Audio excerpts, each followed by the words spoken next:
Sounds good, doesn't it? It'll also make you go weak in the knees because you see the RS457 is styled to follow the same design direction as the bigger RS models from Aprilia, the 660 and the V4. So design has got you covered. Even the engine has got you covered. It's a paddle twin motor. It's powerful, it's punchy, and all of this you get at a price that won't really break your super sport budget.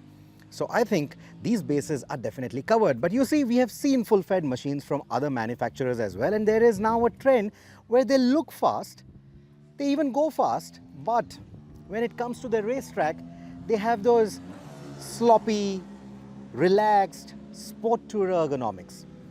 Karizma, RR310, Yamaha R3, even the Triumph Daytona 660, damn you Triumph. But does this follow the same direction? Or is it a proper track tool? We are here at the Kari Motor Speedway to find out just that. I mean, you saw the way it's attacking corners, right? This is a bike that's made in India. This is rolling on tires that are made in India, meaning you can buy them cheap, meaning that you can come to a track like this, shred them to your heart's content, and still you'll not need to get a personal loan to buy the next set. Believe me, that's a very, very important fact. A certain Lorenzo Savadori probably heard that and even went around drawing circles and burning rubber. These are the TVS Eurogrip Pro Torque Extreme, and they're really impressive. We've tried it before on other motorcycles as well, but here it just works so well. Like for example, there is 3 levels of traction control that you can choose from, or you could completely turn it off. The traction control doesn't seem too intrusive, at least on the track, but we would like to see how it behaves on our dusty roads and in the wet. Even with the electronics off. And Aprilia's MotoGP rider has been riding around this track with his elbow down on these very tires. So mortals like you and I should be good. So if you do buy this bike as your first super sport, consider investing in a good track riding training program to make the most of this machine. Compared to some of its rivals that use a cheaper tubular terrace frame, the Aprilia uses an aluminium perimeter frame, and that's one of the biggest highlight of how it's able to handle around the corners. Then you have this tank that looks large, but under braking or while cornering, it provides excellent grip. And there's enough room even for taller riders to move around to get that proper body posture. So overall, all of this comes together quite nicely to make this an excellent cornering tool. It doesn't fall or enter too sharply into a corner like say the KTM RC390, but at the same time it doesn't feel as lazy as something like the R3 or even for that matter the Kawasaki Ninja 400. It has a nice linear feel to it, the way it enters corners and then keeps on leaning, keeps on continuing to go closer to the ground. There's a nice linear feel to the whole thing, and that will make it very accessible and very easy and very friendly for a lot of new riders.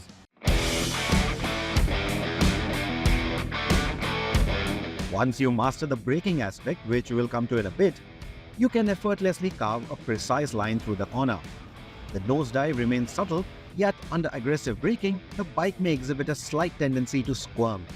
Despite the bike's track prowess, the suspension falls short in adjustability, limited to setting only the preload for both the front and the rear. In a sense, navigating swiftly on this motorcycle is a breeze, but there is a notable room for enhancement in the braking department.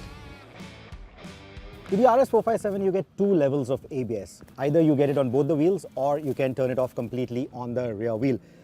That was my choice, of course, for the racetrack, and also because, well, the brakes, they are not that great. They definitely need to do better braking there. The Bibre budget system from Brembo, it just fades a little too quickly on the racetrack. So the bike definitely deserves better braking hardware. You see, the ABS isn't too intrusive, but at the same time, the brakes, they lack feel, that there's no brake lever feel, they lack that confident bite that you want. And unfortunately, that is not happening. Some of you are also not going to like the fact that there's no IMU. So in turn, no cornering ABS. When you're trail braking into the corner, it can get a bit unnerving. It's all a part of the learning process, of course, but this bike definitely can do with better braking hardware. I hope Aprilia is taking note. If they don't, you as the owner definitely need to do something about it. I had to tap the rear brake often to shave speed and then even to stabilize the bike. The engine works its magic even around a tight circuit like the Kari. You can be in 3rd and 4th gears all through these corners and still get an excellent drive out of it. And that's all down to the torquey nature of the parallel twin motor. The punch of the engine lies in the mid-range, of course, and it's all really evident after 70 kilometers an hour, and it continues to pull strongly all the way up to 160 kilometers an hour.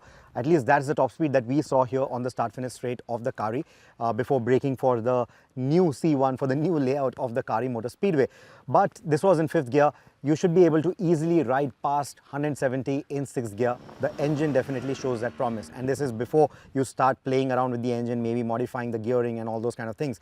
So the overall performance, both in the mid-range and in the top end, is really very strong. The engine's happy zone is between 5,000 to the 10,500 RPM red line. Even if the peak power comes at about 9,500, it still continues to pull. The power doesn't really taper off, but it gets to that red line really quickly, and sometimes it can catch you off guard again at a tight circuit like the Kari, and that is where the bike just begs for a quick shifter. I think it should have been offered by default. As of now, it's not being listed under the accessories list for India, but I hope they really open it up. And like I said, if it's a standard, nothing like it. But if it's not, if you're going to come to the track, or if you're going to be sport riding often, which you ideally should with a motorcycle like this, that quick shifter should be a good accessory to have. While appearing compact, the bike defies its size, striking a balance that offers a touch of that big bike feel without sacrificing agility in cornering. The thoughtfully concealed exhaust pipes evoke a reminiscent charm of the original RC390.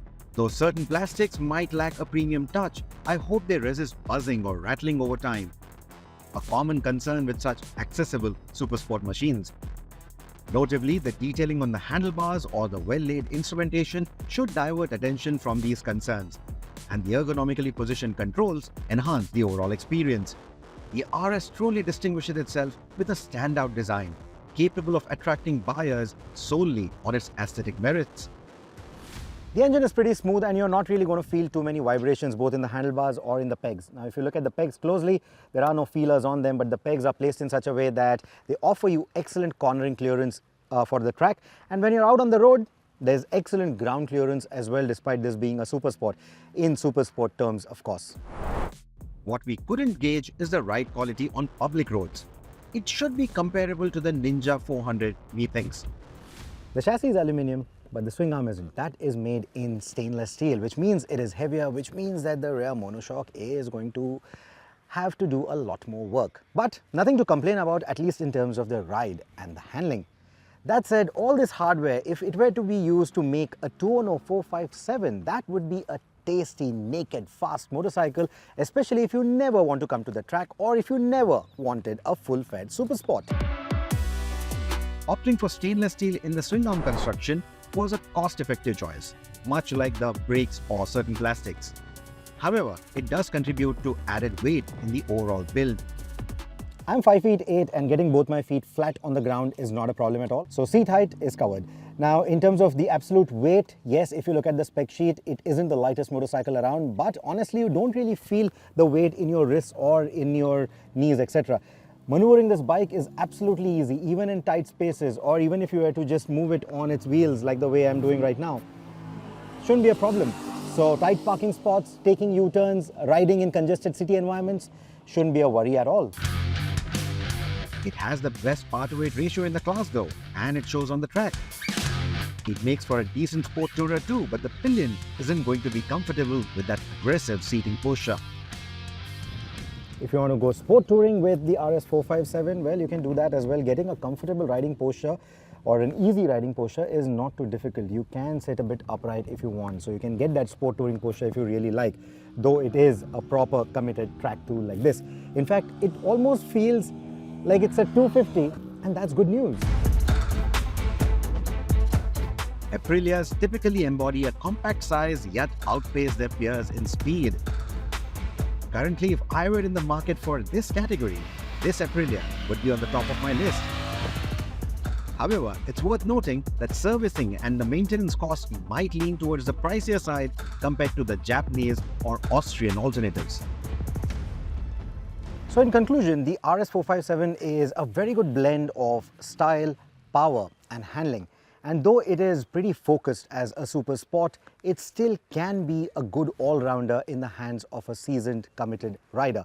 But at the end of the day, it is not merely targeted at the seasoned riders, it is primarily targeted at the new rider. And from that perspective, I think it's priced quite well. I think it has enough performance to keep the newbie riders happy for longer. They'll not really feel that they have outgrown the power very quickly. There is a lot of potential both in terms of the handling and also in terms of the engine. So they can actually be happy for longer before they upgrade to something bigger and with probably double the cylinders. But I think I'm pretty impressed with the motorcycle on my time on the track. Now what remains to be seen is how good or bad is it out on the road. That is something that will happen closer to the deliveries which begin in March 2024.